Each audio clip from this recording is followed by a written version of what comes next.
Okay, so today I'm talking about the ACT Science. There are 6 passages in 35 minutes, so not a lot of time. About 5 minutes, about 5 to 6 minutes per passage. No, 5 minutes per passage.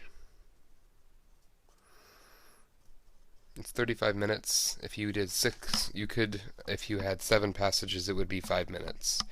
So shooting for 5 minutes, it gives us enough time to also do the bubbling that is going to need to happen as well. When I do the science test, I just read questions. Usually, unless you've taken a lot of science classes, then you kind of don't have an idea of what's going on, so don't confuse yourself by reading the passages. Just read the questions and find and get your information to answer the question correctly. So that means when you come to it, you just start working on the questions. And if it's a graph question, you go to that figure or graph, you find the point, you get your answer. On the persons, you're most likely going to have one passage that is you have like 3 kids or 3 students or three viewpoints, I guess you would call it. 3 students, 3 scientists, and you're picking apart their viewpoint. And so this is going to come into effect later. I'm going to call it like labeling or something like that.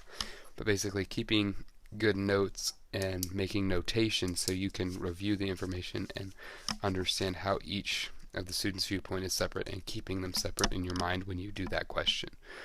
So some things to keep in mind. In science, you could read the passage. I honestly think it's just going to distract you as you try to go to questions. You may have a better understanding, but because there's so little number of questions per passage, there's not really very much worth to fully understanding what's going on. If there were 50 questions on an experiment, it would make more sense, but there's only like 5 or 6 questions, so just do the questions, get what you need, and get out and move on because your time is short.